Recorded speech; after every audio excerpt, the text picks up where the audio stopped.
आणि या मेळाव्याला इथं संबोधित करतायत नामदार अजितदादा पवार साहेब। आपल्या सगळ्यांचे लाडके आमदार आदरणीय बबनदादा शिंदे, विधिमंडळातील दुसरे सहकारी संजय मामा शिंदे,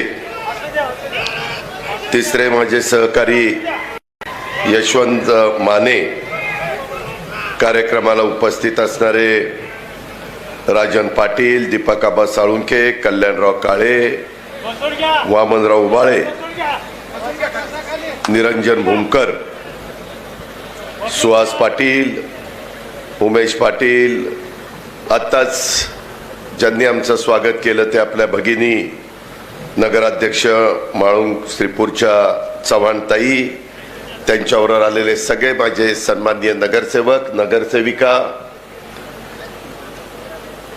उमेश पाटील, रणजित शिंदे, अभिषेक आव्हाड, रमेश पाटील, अक्षय भाण, संजय पाटील, बंडूनाना ढवळे, अशोक लुणावत, शिवाजी पाटील, माझ्या माढा विधानसभा मतदारसंघामध्ये ज्या ज्या संस्था आहेत त्या संस्थांचे सर्व सन्माननीय पदाधिकारी, सर्व राष्ट्रवादीचे कार्यकर्ते, पत्रकार मित्र, सर्व विठ्ठलराव शिंदे सहकारी साखर कारखान्याचे सभासद, शेतकरी बांधव, बंधू भगिनींनो, माझ्या तरुण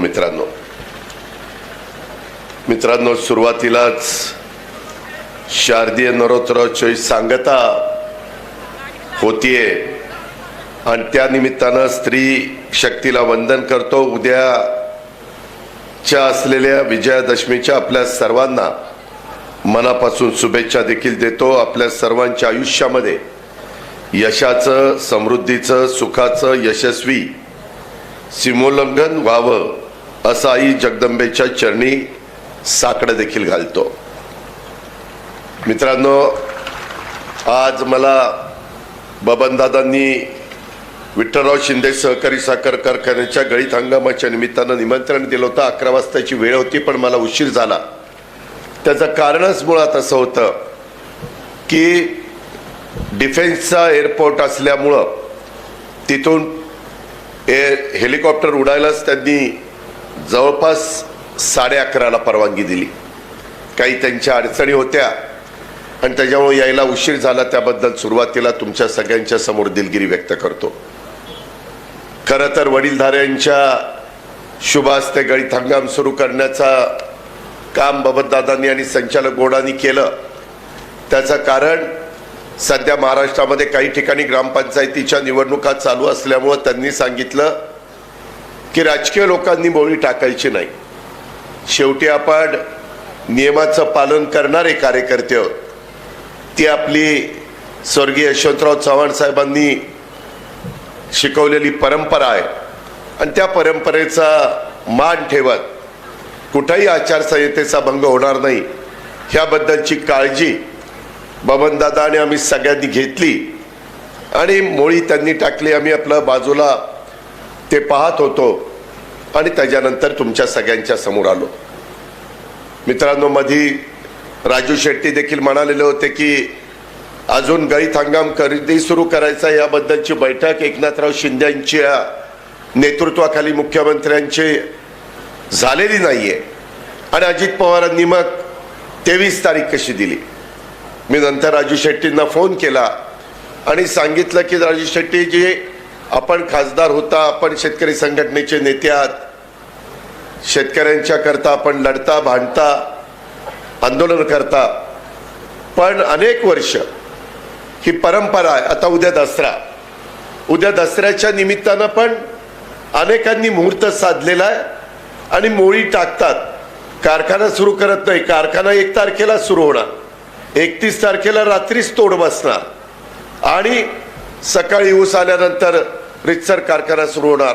मग ते म्हणले की ठीक आहे, उद्या मी पण माझ्या माहितीप्रमाणे सकाळी कोपरगावचा कोळपेवाडी म्हणजे शंकरराव काळे सहकारी साखर कारखाना, आशुतोष काळे त्याचे चेअरमन आहेत, तो सुरू करतोय, म्हणजे सुरुवात करून देतोय आणि संध्याकाळी माझ्याच भागातला सोमेश्वर सहकारी साखर कारखाना त्या ठिकाणी आम्ही जाऊन सुरुवात करतोय। मित्रांनो, हे सतत चालत असतं।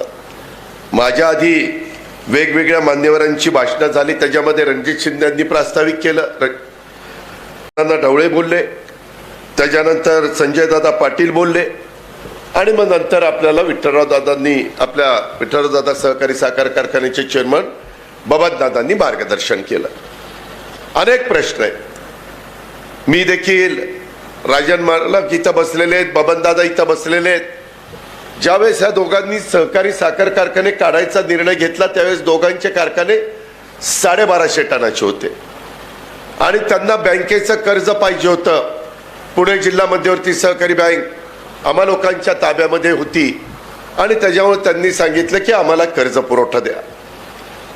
शेतकऱ्यांचा संसार मार्गी लागण्याच्या करता आर्थिक सुबत्ता माझ्या मोहोळ तालुक्यात, माझ्या माढा तालुक्यामध्ये येण्याच्या करता जर काही चांगलं घडत असेल तर आपण पुढाकार घेतला पाहिजे, मदत केली पाहिजे. ह्या अनुषंगाने आम्ही त्यांना मदत केली. परंतु मदत करतानाच त्यांनी सांगितलं नको आता 1250चा नाही, आता 2500चा करायचा. आणि सरकारचं पण धोरण होतं, सहकारी साखर कारखाना करताना 1250चा कारखाना फार छोटा असतो.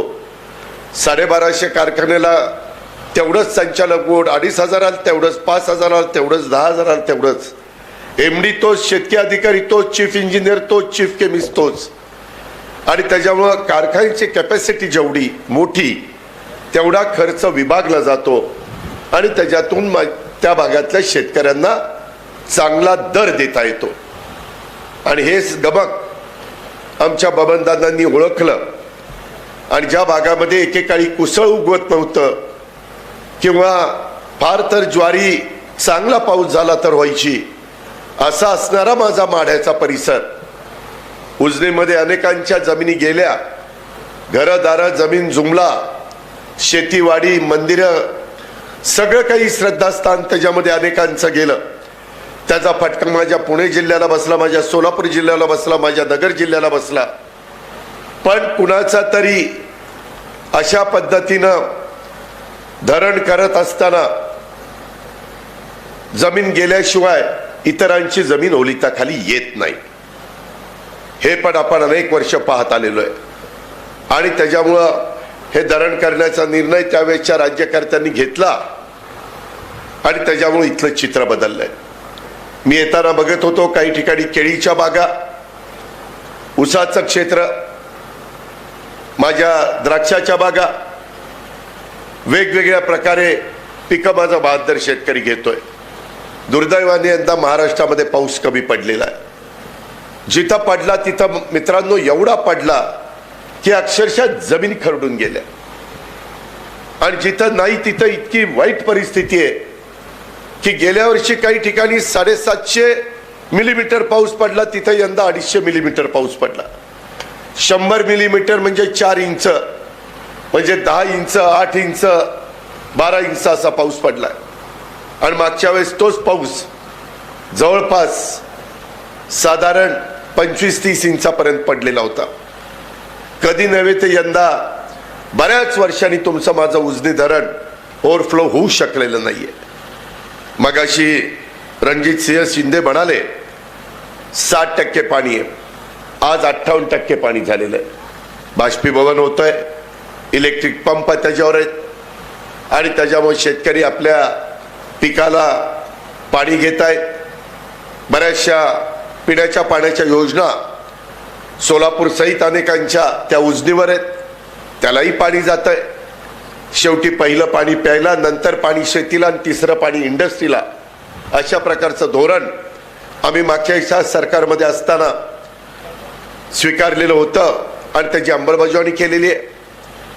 वरची धरणं घोड, कुकडीची 5, बामास्किंड, चास कमान, वरसगाव, पानशेत, खडकवासला, टेमघर आणि टाटाची धरणं, मुळशी आणि इतर, ती भरल्याशिवाय उजनीला पाणी येत नाही. शेवटचा पाऊस नेहमी पडतो तसा समाधानकारक झाला नाही. माझ्या इकडं वीर, भाटघर, गुंजवणी आणि नीरा देवघर 4 धरणं आहेत, ज्याचं पाणी मला नीरा डाव्या कालव्याने येतं, दीपकाबा आणि बाकीच्या माझ्या सहकाऱ्यांना उजव्या कालव्याने जातं. परवाच आम्ही कालवा सल्लागार समितीची बैठक घेतली आणि रब्बीचा हंगाम कसा घालवायचा त्याबद्दलचा आढावा घेतला. सोलापूर जिल्हा, पुणे जिल्हा, नगर जिल्हा अनेक संबंधित आमदार त्या मीटिंगला आलेले होते. त्याचंही नियोजन केलेलं आहे. परंतु मला एक माडाकरांना तुम्हाला सांगायचं आहे की दरवर्षी वीरमधनं किमान 3 ते 4 वेळेला वीर पूर्ण भरून वाहील एवढं पाणी वाहतं. यंदा वीरमधनं एक टिपका देखील पाणी वाहिलं नाही, एक टिपका देखील नाही. मी तर इतके वर्ष बबनदादा 95 पासून राजन पाटील आणि त्यांनी आमदारकीला सुरुवात केली, मला थोडं 5 वर्ष आधी मिळाली, तेव्हापासून बघतोय. मला थोडासा शेतीची आवड आहे. पाण्याच्या संदर्भामध्ये थोडा बहुत अभ्यास माझ्यापर्यंत मी केलेला आहे आणि त्याच्यामुळे मिळणारा पावसाचा ठिपका पाणी हे अडवलं गेलं पाहिजे, जिरवलं गेलं पाहिजे, मुरवलं गेलं पाहिजे. माझ्या शेतकऱ्यांची शेती चांगल्या पद्धतीनं त्याला करता आली पाहिजे, अशा पद्धतीनं आमचा सगळ्यांचा प्रयत्न असतो. पण उजनीतनं पाणी गेलं नाही, वीरमधनं पाणी गेलं नाही. काल तर मी एका बारामतीमध्ये पंढराला सभा घेतली, तिथं लोकांनी सांगितलं की दादा ह्या धरणांचं पाणी आमच्या नदीत सोडा आणि केटीवेर भरून द्या. प्रत्येकाच्या वेगवेगळ्या मागण्या असतात. आता बघा, तुमचा कारखाना झाला 2,500चा 3,500, 3,500चा 5,000, 5,000चा जवळपास आता 12,000. जर इथेनॉल केलं तर 12 आणि 3 15,000. तरी बबन दादा म्हणतात दादा 20,000ची परवानगी द्या. माणूस कधी समाधानी राहत नाही. म्हणजे मी बबन दादांचं सांगत नाही, कुणाचंही. अजून पाहिजे, अजून पाहिजे, अजून पाहिजे.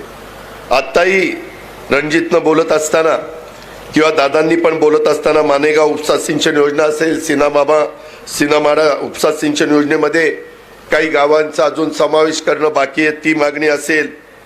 भीमासिना नदीवर तापी, सिंदफणा, गोदावरी, मांजरा ह्या नदीवर मागे आम्ही बॅरेजेस केलेत, तशा पद्धतीनं बॅरेजेस करण्याच्या बद्दलची मागणी असेल. तिथं मोडलीमला MIDC करण्याची मागणी असेल. बेदाणा शालेय पोषण आहार करून त्याच्यातनं एक्सपोर्टला सबसिडी द्यावी अशा प्रकारची मागणी असेल. आणि कारखान्याच्या विस्तार वाढीचे ऑर्डर हातामध्ये द्या अशा प्रकारची मागणी असेल. अशा अनेक मागण्या वेगवेगळ्या प्रकारचं निवेदन पण माझ्याकडे आलेली आहेत, मी ती स्वीकारलेली आहेत. तुमची बैठक झाल्यानंतर माझा पुण्यामध्ये एक कार्यक्रम आहे, तो करून मी रात्री मुंबईला जाणार आहे. उद्या त्या वेगवेगळ्या कामामध्ये ज्या त्या अधिकाऱ्यांना, ज्या त्या मंत्र्यांशी जी काही चर्चा करायची ती मी त्या ठिकाणी करीन. त्याबद्दल आपण तिळमात्र शंका मनामध्ये बाळगू नका. परंतु मित्रांनो, ह्या सगळ्याच्या करता निधी देखील मोठ्या प्रमाणावर लागतो. आपल्याकडे काही वेळेस नियोजन नीट होत नाही. माझ्या सोलापूर शहराला प्यायला पाणी बंद पाईपलाईन मधनं करण्याच्या करता मी देखील सरकारमध्ये ज्या वेळेस होतो त्यावेळेस मदत केली. परंतु अजूनही एका ज्या पाईपलाईन मधनं पाणी जातं त्याच्यातून भागत नाही, त्याच्यावर नदीला पाणी सोडावं लागतं आणि मग बरंच पाणी शेतीला मिळतं. परंतु त्याच्यातलं बरंच पाणी पलीकड कर्नाटक तालुक्यालाही मिळतं, कारण नदी पलीकडे कर्नाटक तालुका लागतं, कर्नाटक राज्य लागतं आणि ते पण मोटारी चालू करतात. सध्याचा विजेचा लपंडाव चालू आहे. उन्हाची तीव्रता वाढलेली आहे. थोडे बहुत आता थंडी पडायला लागलेली. आज धुकं प्रचंड होतं. त्या संदर्भामध्ये मध्ये आम्हाला सांगितलं हवामान खात्याने की 2 चक्रीवादळ येतील. बंगालच्या उपसागरामध्ये कमी दाबाचा पट्टा तयार झाला. मी पांडुरंगाला प्रार्थना केली मनामध्ये की बाबा ते चक्रीवादळ येऊन त्याच्यातनं तरी पाऊस परतीचा मोठा पडावा, जेणेकरून आमचं मोजणी आम्ही 100% भरत नाही, 114% भरतो. 114%. मी मंत्री असताना त्याची फ्लॅबची उंची वाढवली आणि 14% पाणी त्याच्यामध्ये जास्त आपण घेतो. एवढं जे काही करता येईल ते करण्याचा आम्ही काय रोज माड्यामध्ये येऊन सांगू शकत नाही. जरी मुंबईमध्ये असेल, पुण्यामध्ये असेल, आढावा घेत असेल तर त्याच्यातनं माझ्या बळीराजाचं भलं झालं पाहिजे हा दृष्टिकोन सतत मगाशी बोलत असताना कुणीतरी सांगितलं किंवा सकाळी 6लाच कामाला सुरुवात करतो. एक सवय झालेली आहे, एक आवड निर्माण झालेली आहे की आपण सकाळपासून लोकांचे प्रश्न त्या ठिकाणी सोडवले पाहिजेत आणि त्या प्रकारे आम्ही ते प्रश्न सोडवण्याचा प्रयत्न करतो. कारण नंतर उगीच इवळत बसण्यापेक्षा अरे त्यावेळेस आपल्याकडे होतं त्यावेळेस केलं असतं तर लय बरं झालं असतं, मग कुणी थांबवलं होतं. त्याच्यामुळं असताना ज्या ज्या गोष्टी करता येणं शक्य आहे त्या करण्याच्या करता आपण अजिबात त्याच्यामध्ये मागं पुढं बघायचं नाही, अशा प्रकारची भूमिका ही माझ्यासारख्या कार्यकर्त्याची असते. मित्रांनो, अनेक मगाशी मानेदादा बबनदादा म्हणाले की बाबा आपली रिकव्हरी कमी आहे. संजय मामा पण मला सांगत असतात नेहमी की दादा तुम्हा लोकांच्या पेक्षा आमची रिकव्हरी कमी आहे. मित्रांनो, मी कुणाला दोष देत नाही, पण माझ्याकडची रिकव्हरी असती 12, 12.15. कोल्हापूरची रिकव्हरी असती 13.15 असती की नाही, 13च्या पुढं. म्हणजे त्यांच्या 1 टन ऊसातनं साखर निघते 130 किलो, 135 किलो, पीक पिरियडला 140 किलो साखर निघते. काही कारखान्यांनी काही काळाकरता 145 किलो साखर काढली. आपण किती काढतो? 115 किलो, 110 किलो, काही तर 72-100 किलोच काढतात. ती जरा तपासलंच पाहिजे नक्की काय भानगड आहे, पण ही परिस्थिती आहे. आणि त्याच्यामुळं भावात एवढी तफावत आहे. मित्रांनो, माझ्या तालुक्यातल्या कारखान्याचा भाव माळेगावचा तुम्ही ऐकला असेल 3411 रुपये, सोमेश्वरचा भाव 3350 रुपये आणि महाराष्ट्रातल्या काही भागामध्ये भाव आहेत 2300-2400 रुपये, 1000 रुपये टनाला कमी. त्याच्यामध्ये तुम्ही पण प्रयत्न केला पाहिजे. बबन दादा बाकीचे सगळे प्रयत्न करतात तुमच्याकरता. सिना भीमा जोडकालवा बोगदा काढतात, त्याच्यामध्ये उपसा सिंचन योजना करतात, आधुनिक पद्धतीने शेती करण्याच्या तंत्रज्ञान शिकवण्याचा प्रयत्न करतात. ठिबकचा वापर करा, कमी पाण्यामध्ये पिकं घ्या. आणि अलीकडच्या काळामध्ये आम्ही पाडेगावला 15-0-12 आणि 13-0-0-7 ही आहे जास्त ऊसामधनं साखर देणारी व्हरायटी डेव्हलप केलेली आहे. त्याचबरोबर आपली 86-0-32 आहेच, 10,001 आहेच, 8,005 आहेच आणि जिथं चिबळाच्या खराब जमिनी आहेत तिथं 265 आहे. ह्या पद्धतीनं केलं पाहिजे, त्याशिवाय गत्यंतर नाही. 1 टन जर 1% माझी साखर कमी निघाली तर 10 किलोचा भाव आता 3700 रुपये चाललाय. 350 ते 450 रुपये टनाला कमी पडताय. हे सगळं गणित आहे आणि त्याचा विचार जे खाजगी आणि सहकारी साखर कारखानदारी चालवतात त्यांनी जरूर केला पाहिजे. जिथं टोटल लॉसेस कमी करता येतील, जिथं बचत करता येतील, जिथं चांगल्यातला चांगला परिपक्व झालेला ऊस, जसे बबनदादांनी सांगितलं, काही जण इतका कवळा ऊस घेऊन जातात 6 देखील रिकव्हरी नसती. 6 रिकव्हरी म्हणजे एका टनातनं 60 किलो साखर. आम्ही 120 किलो साखर काढणार आणि ती लोक 60 किलो साखर काढणार, कसा भाव मिळणार? ह्याचा पण कुठंतरी आपण अंतर्मुख होऊन विचार केला पाहिजे. कारण केंद्र सरकारने रिकव्हरीशी निगडित भाव केलेला आहे. FRP भाव म्हणजे FRP, ही पण बाब आपण लक्षात मध्ये घ्या. दादांनी त्याच्यामध्ये इथेनॉल, कोजन अशा सगळ्या गोष्टी केलेल्या आहेत, इतर मान्यवरांनी पण केलेल्या आहेत आणि त्याच्यातनं तुमच्या भागामध्ये आर्थिक सुबत्ता यावी हीच त्याच्या पाठीमागची भावना आहे, कल्पना आहे. ह्या पण बाबीचा आपण विचार करा. परंतु फार मोठ्या प्रमाणावर काही भागामध्ये पावसाचं प्रमाण कमी झालेलं आहे. मित्रांनो, मी कालच कुठंतरी बोललो, तुम्हालाही सांगतो, वरसगाव, पानशेत, खडकवासला, टेमघर ही 4 धरणं पुण्याच्या वर आहेत. मी ज्यावेळेस राजकारणात 91 साली आलो त्यावेळेस पुण्याला पाणी ह्या 4 धरणातनं लागायचं 5.5 TMC. किती? 5.5 TMC. आता पुणे वाढलंय चहूबाजूंनी.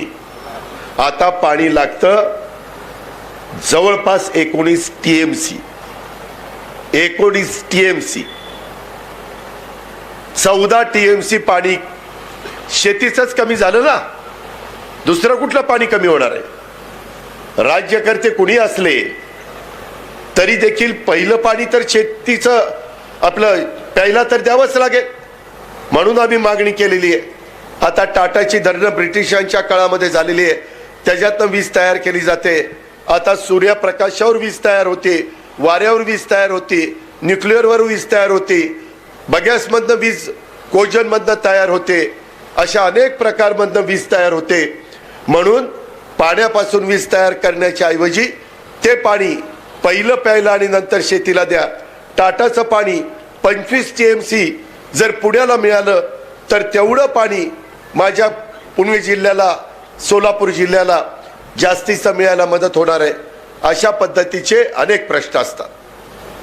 मित्रांनो, तुम्ही कदाचित म्हणलं असेल की मधल्या काळामध्ये काही राजकीय घडामोडी घडल्या आणि असे निर्णय आम्ही लोकांनी, प्रफुल्ल पटेल असतील, छगन भुजबळ, धनंजय मुंडे, दिलीप वळसे पाटील, बबनदादा, मी, संजय मामा, यशवंत माने, आम्ही सगळ्यांनी, सुनील तटकरे असा निर्णय का घेतला?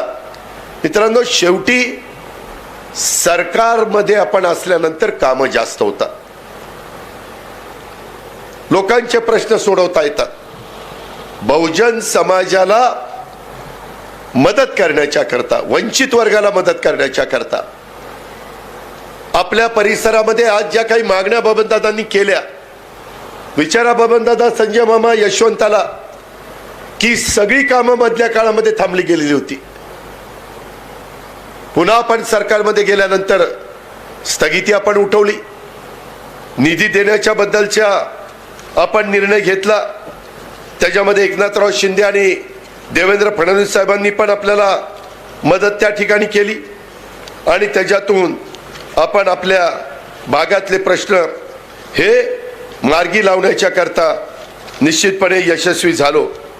म्हणून त्या पद्धतीचा निर्णय. आणि आपण युगपुरुष छत्रपती शिवाजी महाराजांचा आदर्श, त्यांनी जो रस्ता दाखवलेला, शाहू फुले आंबेडकरांचा विचार, अण्णाभाऊ साठेंचा विचार, पुण्यश्लोक अहिल्यादेवी होळकर, राजमाता जिजाऊ, सावित्रीबाई फुले, ह्या महापुरुषांचा, महास्त्रियांचा विचार, ह्या विचारानेच आपण पुढे चाललेलो आहे. त्याच्यामध्ये कुठेही आपण कॉम्प्रोमाइज केलेलं नाही. अल्पसंख्याक समाज असेल, माझा वंचित समाज असेल, आज आपण माढा तालुक्यातील अर्थसंकल्पीय बजेटमध्ये 2022 मध्ये तालुक्यातील 13 रस्त्यांच्या करता 27 कोटी रुपये आपण मंजूर केले. अर्थसंकल्पीय बजेटमध्ये 2023 मध्ये तालुक्यातील 6 रस्त्यांच्या करता 30 कोटी रुपये मंजूर केले. पावसाळी अधिवेशनात 2023 मध्ये तालुक्यातील 36 ग्रामीण मार्गासाठीच्या रस्त्याकरता 30 कोटी मंजूर केले. माढा येथील जे बबनदादांनी प्रशासकीय इमारतीचं सांगितलं ते काम रेंगाळलेलं होतं, त्याच्याकरता 13 कोटी रुपये पाहिजे होते, ते आपण मंजूर केले. टेंभुर्णीचा उल्लेख दादांनी केला. उपजिल्हा रुग्णालय इमारतीसाठी 20 कोटी आणि इरिगेशनची जागा असली तरी त्यांनी 1,50,00,000 रुपये मागितले, ते आपण मंजूर केले. माढा येथे नेत्र रुग्णालयाचं बांधकाम ते 1.25 कोटीचं पूर्ण केलं.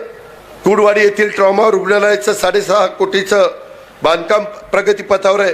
आणि नाबार्डमधनं काही रस्ते आणि मगाशी त्यांनी सांगितलं एन्युटीमधनं, त्याच्यामध्ये मुख्यमंत्री ग्राम सडक योजनेमधनं, पंतप्रधान ग्राम सडक योजनेमधनं ही शेवटी कामं करायची असतात. आपण लोकप्रतिनिधी कशा करता निवडून देतो? आपण लोकप्रतिनिधी तुमच्या माझ्या भागातला सर्वांगीण विकास हा करण्याच्या करता निवडून देतो. लोकांचे प्रश्न सोडवण्याच्या करता, नवीन पिढीला त्या ठिकाणी रोजगार मिळवून देण्याच्या करता मध्ये आमच्या बरोबर बद्दल बदनामी केली की हे कॉन्ट्रॅक्ट बेसवर भरती करतात. हे महायुतीचं सरकार. देवेंद्रजींनी काही दिवसापूर्वी प्रेस कॉन्फरन्स घेतली, सांगितलं की कुठल्या कुठल्या मुख्यमंत्री पदाच्या काळामध्ये कसं कसं कॉन्ट्रॅक्टची भरती सुरू झालेली आहे आणि ही पण भरती, हा निर्णय कुठल्या मुख्यमंत्री पदाच्या काळात त्यांनी जी आरच दाखवला. मग काही जणांची तोंड गप्प झाली. अरे आपण राज्यकर्ते असताना आपण काय केलंय त्याचं काहीतरी आपण अंतर्मुख होऊन विचार करा ना. विरोधी पक्षामध्ये गेले की सगळे सत्ताधारी पक्षावर ढकलून द्यायचा. आणि म्हणून आम्ही 1.5 लाख मुला मुलींची सरकारी वेगवेगळ्या विभागामध्ये भरती करण्याचा निर्णय घेतला. त्याच्यातले काही हजार भरती झाली आणि कॉन्ट्रॅक्ट पद्धतीची भरती त्याला तो GR रद्द केला. शेवटी सरकार हे कुणा करता असतं? लोकांच्या करता असतं. अशा पद्धतीनं वेगवेगळे प्रश्न. मित्रांनो, 1 रुपयामध्ये पीक विमा, ह्याच्या आधी शेतकरी एवढे पीक विमा उतरत नव्हते. आता 1,70,00,000 शेतकऱ्यांनी 1 रुपयामध्ये पीक विमा उतरवलाय आणि त्याच्यामध्ये जवळपास राज्य सरकारनी शेतकऱ्यांच्या वतीनं 4,783 कोटी रुपये आणि केंद्र सरकारने 3,231 कोटी रुपये असा 8,016 कोटी रुपयाचा विमाचा हप्ता आपण भरलेला आहे. शेतकऱ्यांचा 1 रुपयाप्रमाणे 1,70,00,000 आणि हे दोघांचे मिळून 8,016 कोटी रुपये. आणि विम्याची संरक्षित रक्कम किती माहिती आहे? 54,855 कोटी. का तर कुठं अतिवृष्टी झाली, गारपीट झाली, अवकाळी पाऊस आला, पिकाचं नुकसान झालं, वादळ आलं, चक्रीवादळ आलं, तर त्याच्यातनं माझ्या शेतकरी पुन्हा उभा राहावा. तुम्हाला 0% व्याजाने पीक कर्ज द्यायचा निर्णय घेतला. हे निर्णय घेतले. अनेक प्रकारचे निर्णय मी तुम्हाला सांगू शकतो. का तर हे आपल्याला मदत करण्याच्या करता घेतलेले होते. मित्रांनो, ह्याच्यातून हे प्रश्न सोडवत असताना जी लोक सत्तेवर नाहीत ते वेगवेगळ्या पद्धतीनं बदनामी करण्याचा प्रयत्न करतात. अरे आम्हाला पण अनुभव आहे ना. आम्ही काय एकदम उठलो उपमुख्यमंत्री नाही झालं. आम्ही आमच्या भागामध्ये करून दाखवलंय. मी माझ्या भागातल्या संस्था नंबर 1च्या चालवतो. कुठेही त्याच्यामध्ये वोट ठेवायला जागा नाहीये. पण फक्त माझ्या भागात मागच्या जिल्ह्यात करून काय उपयोग आहे? चांद्यापासून बांद्यापर्यंत झालं पाहिजे, त्याकरता आमचा प्रयत्न आहे. शेवटी काळ वेळ कुणाकरता थांबत नसतो आणि त्याकरता आमचा सगळ्यांचा हा खटाटोप आहे. ही पण बाब आपण सगळ्यांनी या निमित्तानं ध्यानामध्ये घेतली पाहिजे. आज अनेक प्रकारची निवेदनं ही मला माझ्या कार्यकर्त्यांनी, वडीलधाऱ्यांनी, माझ्या मुलींनी, माझ्या इतर सहकारी मित्रांनी, भगिनींनी दिलेली आहे. त्याच्यामध्ये बेदाण्याच्या संदर्भातलं. परवा मी नाशिकला सह्याद्री फार्म बघायला गेलेलो होतो. एक असा शेतकरी पुढे आला आणि संपूर्ण तिथलं चित्र बदलून टाकलंय. माझी तुम्हालाही विनंती आहे, जे आवडीनं शेती करतात त्यांनी अवश्य कधीतरी एक दिवस वेळ काढा आणि तो सह्याद्री फार्म बघायला जावा. अक्षरशः असं माळ होतं, तिथं नंदनवन केलेलं आहे, जसं इथं बबनदादांनी केलेलं आहे. आणि जर प्रयत्न केला, सगळ्याच गोष्टी आम्हाला द्या आम्हाला द्या आम्हाला द्या करून चालत नाही. काही आपण पण प्रयत्न केला पाहिजे आणि मग सरकारकडनं पण काही मागितलं पाहिजे. सरकारनी पण त्याला जोड दिली पाहिजे. दोस्तों, क्या आप भी अपने एसी की लगातार सफाई कर करके थक चुके हो और अब किसी ऐसी चीज की तलाश में हो जो आपके एसी को बार बार आने वाले दूध देण्याचा प्रयत्न केला आपण. त्याच्यामध्ये काही पोषक आहार म्हणून खिचडी देतो, आणखीन काही पौष्टिक आहार देण्याचा प्रयत्न करतो. माग अंडी उकडलेली देण्याचा प्रयत्न झाला, परंतु त्याला विरोध झाला.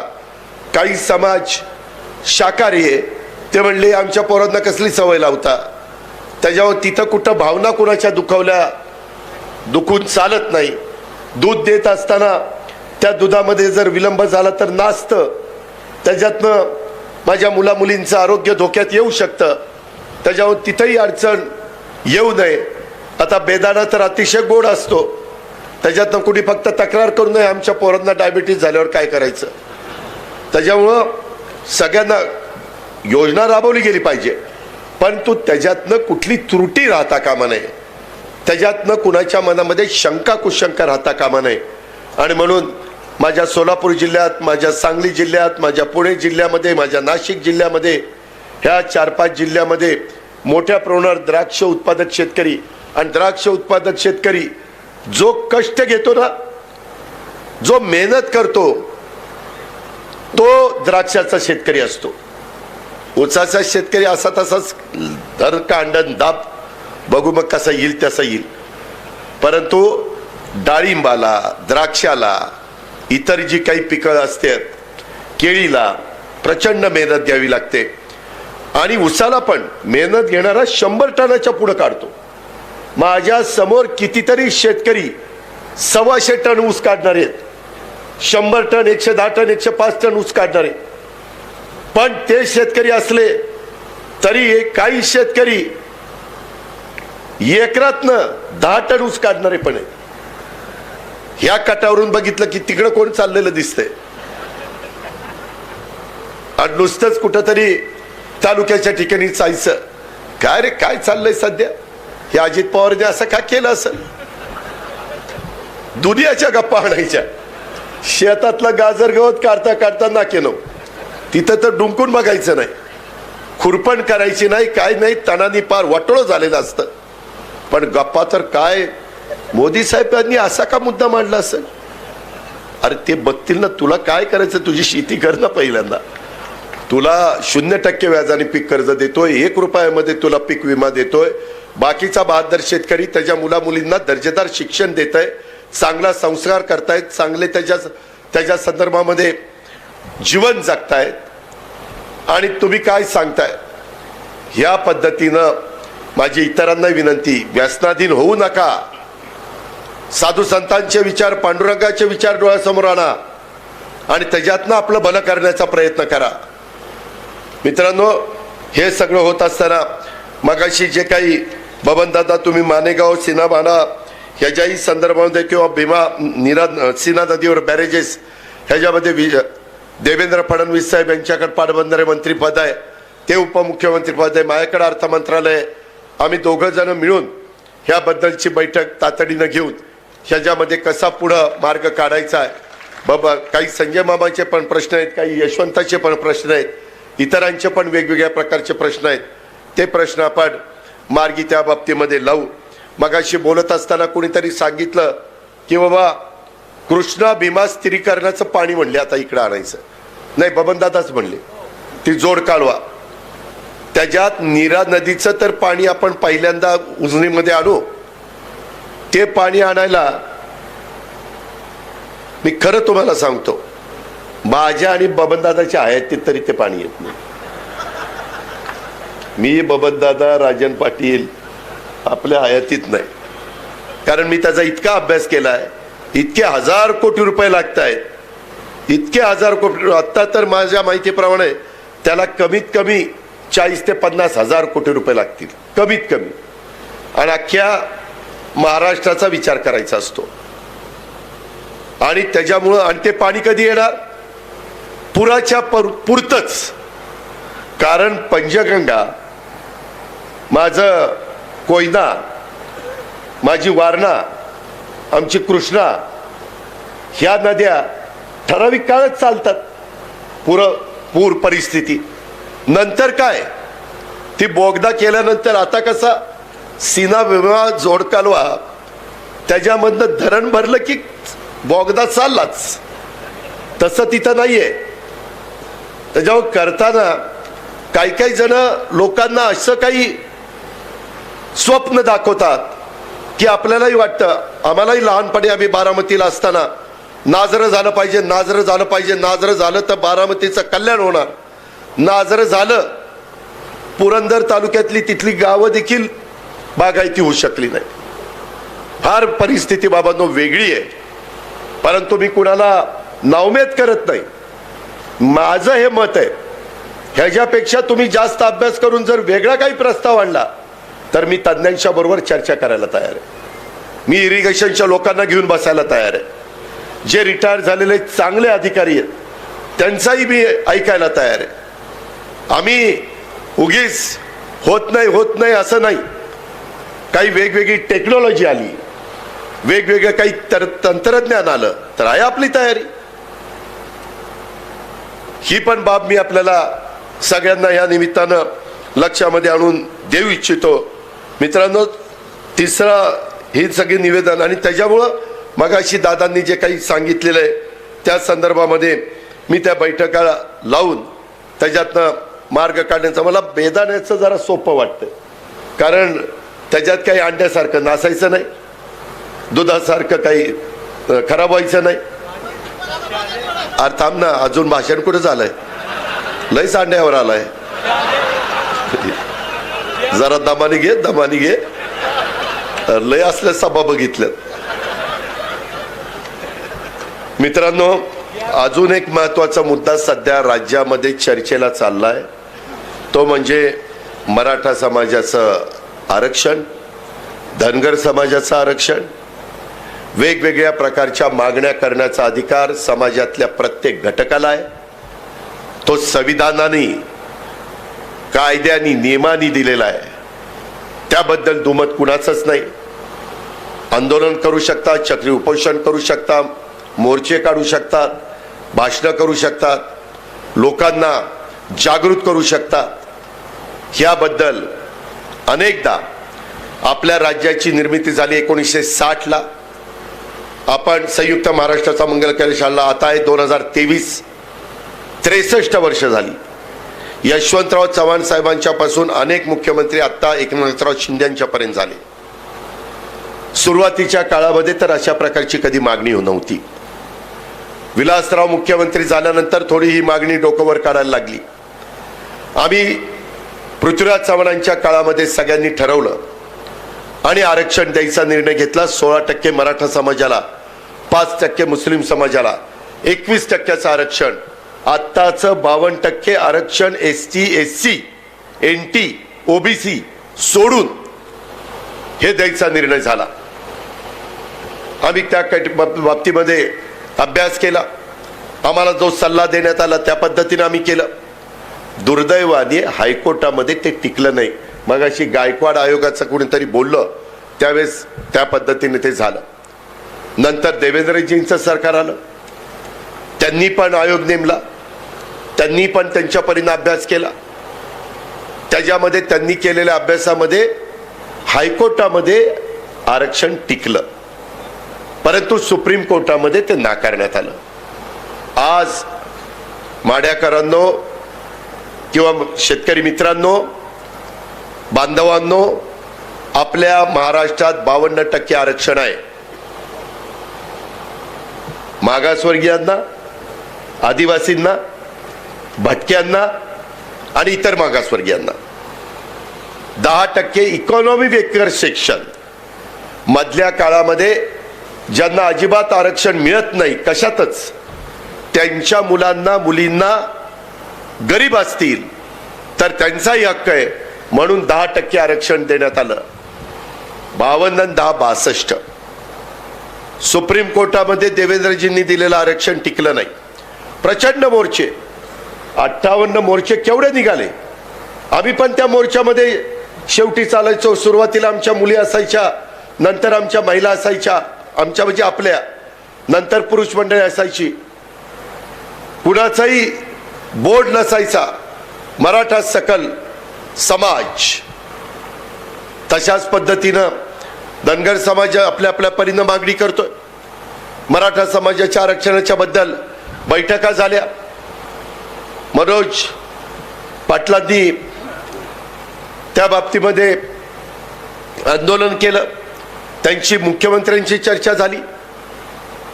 न्यायाधीश शिंदे साहेबांचं एक समिती नेमलेली आहे, ते त्याच्याबद्दलचा अभ्यास करताय. कारण आता जर उद्याच्याला आरक्षण द्यायचं म्हटलं तर मी आपल्याला सगळ्यांना सांगतो, सर्व राजकीय पक्षाच्या नेत्यांची बैठक घेतलेली होती.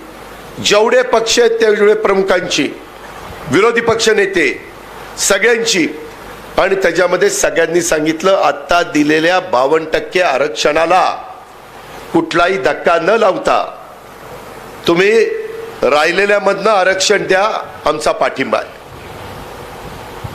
मधून बातम्या येतात, आंदोलन होतात.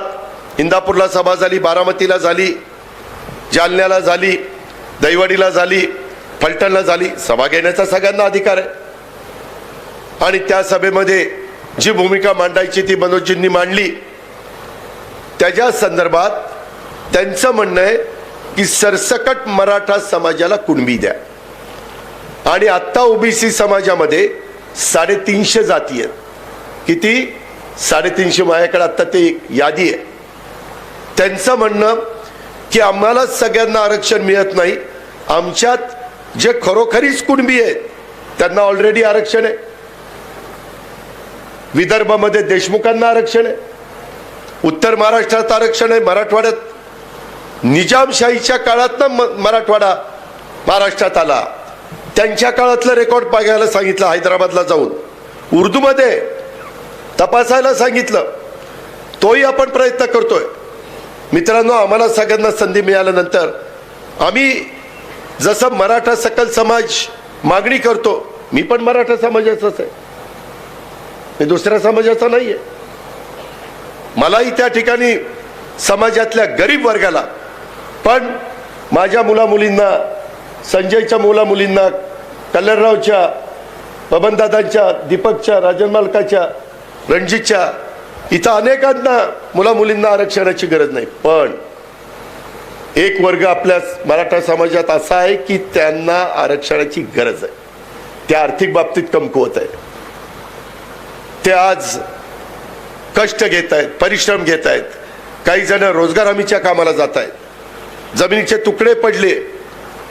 आजोबांना माझी जर 40 एकर जमीन असेल, 70 एकर, तर त्यांना 7 मुलं झाली 10 एकर. माझ्या वडिलांना 2 मुलं आम्ही झाली 5 एकर. मला 2 मुलं झाली 2.5 एकर. झाला अत्यल्प भूधारक. कारण त्याच्यात तर कुणी थांबायला तयारच नाहीये. स्वातंत्र्य मिळालं तेव्हा 35 कोटी होतो, आता 140 कोटी झालोय. 35 चोक 140, चौपट 75 वर्ष. याला कुठल्या जगाची ताकदच नाही, कुठल्या देशाची. उलट आता जपानची लोकसंख्या कमी होतीये. ते जास्त मुलं जर जन्माला आणली तर त्यांना सवलती देत आहेत, त्यांना वेगवेगळ्या प्रकारे इन्सेंटिव्ह देत आहेत. ठीक आहे, ते त्यांना लागला, मला त्याच्याशी काही करायचं घेणं देणं नाही. आपण योग्य पद्धतीनं 1-2 अपत्यावर, मी एक अपत्यावर म्हणणं बरोबर नाही. मलाच 2 आहेत तर म्हणतील तुला 2 आहे, तू काय सांगतो एक अपत्यावर. त्याच्यावर 2 अपत्यापर्यंत थांबलं पाहिजे. सगळ्या समाजाने, कुठल्याही जातीमध्ये, धर्मामध्ये, पंथामध्ये असं काही सांगितलेलं नाहीये. देवाची कृपा, देवाची कृपा, काय देवाची कृपा नसते, आपलीच कृपा असते. त्याच्यामुळं तुम्ही उगीच हे काहीतरी सांगून लोकांना वेगळं बनवण्याचा प्रयत्न करू नका. मनोज पाटलांनी जी काही भूमिका मांडलेली आहे, त्यांनी 30 दिवस घेतले, परत 10 दिवस दिलेत. त्याच्याबद्दल आमचा सगळ्यांचा प्रयत्न चाललेला आहे. आम्ही अतिशय तज्ञ प्रख्यात वकिलांशी बोलतोय. कारण मित्रांनो, आता राज्यकर्ते आम्ही आहोत. उद्याच्याला द्यायचं झालं आणि ते टिकलं नाही तर लोक म्हणतील ही निव्वळ आम्हाला फसवतात, हे आम्हाला बनवतात राज्यकर्ते. अशाच पद्धतीचा समाजाचा दृष्टिकोन त्या ठिकाणी होईल. आणि म्हणून जसं एकदा दुधाने तोंड पोळल्यानंतर ताक देखील आपण फुंकून पितो, तसं प्रयत्न त्या ठिकाणी करतोय. मित्रांनो, आत्ता मात्र ते म्हणतात की सगळ्यांनाच कुणबी द्या. ओबीसी समाजाने सगळ्यांनी शिष्टमंडळ आणून सांगितलं की आमच्यामध्ये सगळ्यांना सरसकट घालण्याचं कारण नाही. धनगर समाज म्हणतो की आम्हाला एसटी मध्ये घाला. आदिवासी समाज म्हणतो की त्यांना वेगळं काही द्यायचं असेल ते द्या, आम्हाला काही म्हणायचं नाही, पण आमच्यात घालू नका. बाजू एक नाहीये मित्रांनो, तुम्ही नीट समजून घ्या. आज समजून घेण्याची मनस्थिती मानसिकता विशेषतः मराठा समाजातल्या तरुण तरुणींची राहिलेली नाही. काही काही ठिकाणी तर सभेला ज्यांच्याकडे ओबीसी सर्टिफिकेट आहे, कुणबी आहे, ते पण जाऊन बसतात. आम्हाला ज्यावेळेस कळलं त्यांना विचारलं तुम्ही का गेला होता? नाही सगळेच जातात म्हणून आम्ही पण गेलो होतो. अरे म्हटलं तुम्हाला तर आहे ना ओबीसीचं सर्टिफिकेट, तुम्हाला आरक्षण आहेच, जे कुणबी आहेत ते. अशा पद्धतीनं आताची परिस्थिती आहे. त्या परिस्थितीमध्ये कुणालाही नावमेद करण्याचं आमचं कारण नाही. मगाशी बबनदादांनी सांगितलं तसं सोशल मीडियामध्ये दचा माळ केला जातो, काही पण आमच्याबद्दल पसरवलं जातं. आम्ही देखील वेगवेगळ्या समाजाच्या आरक्षणाच्या बाजूचेच आहोत. मग मराठा असेल, धनगर असेल, पण आमची भूमिका ही आहे की आत्ता दिलेल्या आरक्षणाला धक्का न लागता, कारण तेवढा 52% पुन्हा समाज बिथरल ना, तोही नाराज होईल ना, म्हणून त्यांच्या 52%ला आणि 10% इकॉनॉमी विकर सेक्शनला, त्याच्यात पण मराठा समाजाला संधी मिळते. मी ती आकडेवारी काढायला सांगितली की बाबा ते आरक्षण 10% मिळाल्यापासून जी नोकर भरती झाली, जी वेगवेगळ्या ठिकाणी संधी मिळाली, ती कुणाला किती किती टक्के मिळाली त्याची पण आपण माहिती देणार आहोत. पण हे 52 10 62 ते सोडून हायकोर्टात, सुप्रीम कोर्टामध्ये दिलेलं आरक्षण टिकावं आणि सगळ्यांनी समाधानाने राहावं, गुण्या गोविंदांनी राहावं, जातीपातीमध्ये सलोखा राहावा, त्याच्यामध्ये कुठेही दरी पडू नये, अशा प्रकारची भूमिका मित्रांनो आमची सगळ्यांची त्या बाबतीमध्ये आहे. आम्ही सकारात्मक आहोत. राष्ट्रवादी काँग्रेस पार्टी सकारात्मक आहे. उलट मध्ये तर आम्ही मागणी केलेली आहे, जसं बिहारमध्ये नितीश कुमारांनी जात वाईज जनगणना केली. माझंही म्हणणं एकदा जात वाईज जनगणना होऊच द्या. नक्की महाराष्ट्रात किती मागासवर्गीय आहेत, किती आदिवासी आहेत, किती ओबीसी मध्ये आहेत, किती भटक्यांच्या मध्ये आहेत, किती अल्पसंख्याकांमध्ये आहेत, किती ओपन मध्ये आहेत, हे आपल्याला कळलं पाहिजे. कारण साधारण त्या वर्गाच्या संख्येच्या प्रमाणामध्ये आपण निधी देण्याचा प्रयत्न करत असतो. अर्थमंत्री म्हणून मीच कितीतरी अर्थसंकल्प सादर केलेले आहेत आणि त्यामुळं जात न्याय खरं 2011च्या नंतर 2021ला जनगणना व्हायला पाहिजे होती, परंतु दुर्दैवाने ती त्या ठिकाणी होऊ शकली नाही. आणि जसं मी बिहारची माहिती मागवली, एकनाथराव शिंदेंनी मागवली, देवेंद्रजींनी मागवली आहे की त्यांनी कशी जनगणना केली, त्याला काही 1000 कोटी रुपये खर्च होतील, झाले तरी चालतील, पण एकदा स्पष्ट चित्र समाजाच्या समोर त्या ठिकाणी आलं पाहिजे. आणि हे सगळं करत असताना आज जो सकल मराठा समाज मागणी करतोय, ती पण मागणी पूर्णत्वाला नेत असताना त्याच्यातून इतरांच्याही कुठं आरक्षणाला धक्का लागणार नाही, त्यांच्याही भावना कुठं दुखावल्या जाणार नाही. आणि असणाऱ्या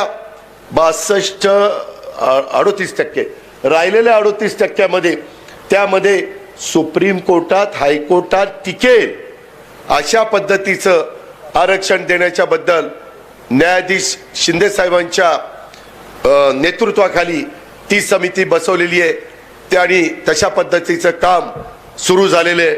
ही पण बाब आपण सगळ्यांनी या निमित्तानं लक्षामध्ये ठेवावी. आणि दुसरा महत्वाचा विषय म्हणजे आपला मंत्रिपद.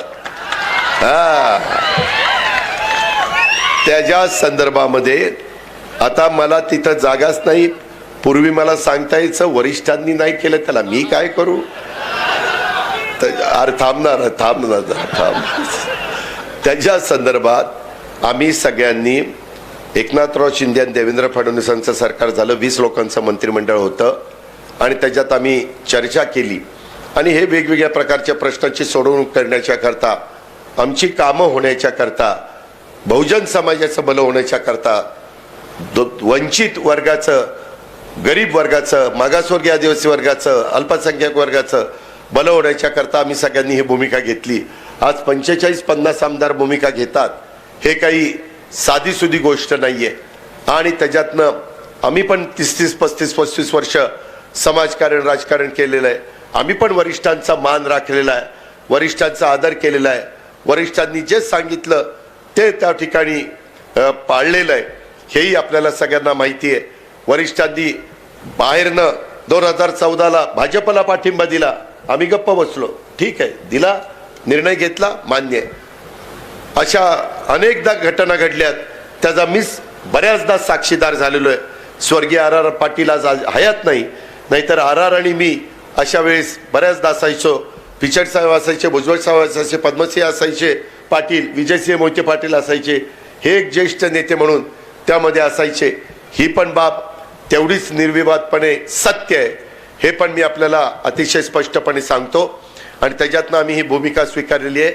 आत्ता आम्ही त्यांना सांगितलेलं होतं की साधारण शिंदे साहेबांचे जेवढे मंत्रीपद असतील, कारण त्यांचे पण 50 आमदार आहेत, आमचे पण तेवढेच आहेत, सगळ्यात जास्त आमदार भाजपचे आहेत, 105 का 106 आणि 9 बाहेरनं पाठिंबा देणारे 115 असे आमदार त्यांच्या विचाराचे आहेत आणि त्या पद्धतीनं करा.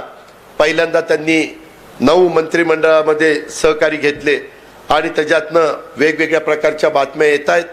त्याच्यातनं किती राष्ट्रवादीला मिळत आहेत, किती शिंदे साहेबांचा तो अधिकार आहे कारण ते मुख्यमंत्री आहेत. मात्र संख्या देवेंद्र फडणवीस साहेबांच्या भाजपची जास्त असल्यामुळं ते त्याच्यामध्ये महत्त्वाची भूमिका बजावणार, हे देखील त्रिवार सत्य आहे. आणि आम्ही पण त्यांना विचारतोय, मध्ये पितृपंधरवडा चाललेला होता, आता पितृपंधरवडा झालाय, नवरात्र झाली, उद्या दसरा आहे, दिवाळी आली, जो काही निर्णय त्याच्यामध्ये, कारण 3 पक्षाचं सरकार आहे, त्यांच्याही वरिष्ठ मोदी साहेब पंतप्रधान आणि अमित शाह साहेब गृहमंत्री, अशा पद्धतीनं त्या वरिष्ठांच्या सल्लामसलत करूनच हे निर्णय होत असतात आणि त्याच्यातून राष्ट्रवादी काँग्रेस पक्षाला ज्या काही जागा मिळतील त्याच्यामध्ये व्यवस्थितपणे मी, भुजबळ साहेब, प्रफुल्ल पटेल, सुनील तटकरे, हसन मुश्रीफ, आम्ही सगळेजण मिळून तुम्हाला नाराज करणार नाही, एवढाच शब्द मी या निमित्तानं आपल्या सर्व सहकाऱ्यांना देतो. अतिशय 6 वेळेला निवडून येणं हे साधी सोपी गोष्ट नाही. एकदा निवडून आल्यानंतर दुसऱ्यांदा निवडून येताना मी म्हणणाऱ्यांची फाटती, खरंच फाटती. पण आता आम्हाला माहिती आहे की कसं कसं काय काय माणसं कशी सांभाळावी लागतात. मग अशी मी संजय दादाचं पण भाषण, सुहास दादा काय नाही, संजय पाटलांचं, संजय दादा ते म्हणले की पूर्वी मी तिकडं होतो, आता मी दादांकडे आलोय, दादांनी पण मला सामावून घेतलेलं आहे. अशा पद्धतीनं सर्व तरुणांना, तरुणींना, महिला भगिनींना, वडीलधाऱ्यांना बरोबर घेऊन बबनदादा पुढे चाललेले आहेत आणि त्याच्या संदर्भामध्ये आज जिल्ह्यातले बहुतांशी सहकारी हे राष्ट्रवादी काँग्रेस पक्ष आबाब लोकांच्या बरोबर आहे. त्याच्यातून समाजाचं भलं होण्याच्या करता जेवढं काही परिश्रम घेता येईल, कष्ट घेता येईल आणि आज बबनदादांनी सगळ्यांच्या साक्षीनं, बबन सगळ्यांनी तुमच्या किंवा आज जी काही निवेदन दिलेली आहेत, मग मराठा समाजाचं, बेदाण्याचं आणि इतर पण निवेदनं, ह्या निवेदनाच्या बद्दल पण माझी जी कामाची हातोटी आहे त्या पद्धतीनंच मी सकारात्मक भूमिका घेण्याचं काम करील, अशा प्रकारचा शब्द आपल्या सगळ्यांना देतो. यंदाचा 23-24चा गळीत हंगाम अतिशय चांगला जावा. यंदा फार ऊस कमी आहे, कारखाने 90 ते 100 दिवस चालतील की नाही शंका आहे, अशी परिस्थिती आहे. त्याच्यामध्ये खांडसाऱ्या चालू आहेत, गुळाच्या निमित्तानं, गुळाच्या पावडरच्या निमित्तानं कारखाने सुरू झालेले आणि ह्याच्यातनं आपल्याला मार्ग काढायचा आहे, ह्याच्यातनं आपल्याला चांगला भाव द्यायचा आहे, ह्याच्यातनं आपल्याला काटकसर करायची आहे आणि त्या बाबतीमध्ये बबनदादा कुठं कमी पडणार नाही. अतिशय चांगला सोलापूर जिल्ह्यामध्ये पहिल्या क्रमांकाचा भाव देण्याची त्यांची जी परंपरा आहे ती परंपरा टिकवलीच पाहिजे. परंतु त्याचबरोबर आमच्या पुणे जिल्हा आणि सोलापूर जिल्हा, नगर जिल्हा एकत्र करून त्याच्यात पहिल्या 5 मध्ये माझ्या विठ्ठलराव शिंदे सहकारी साखर कारखान्याचा भाव निघावा, अशी मी परमेश्वराच्यांनी प्रार्थना करतो. तशा तुम्हाला शुभेच्छा देतो आणि आपल्या सगळ्यांची रजा घेतो. जय हिंद, जय महाराष्ट्र. लोकशाही मराठी ऐका, पहा, जागरूक रहा.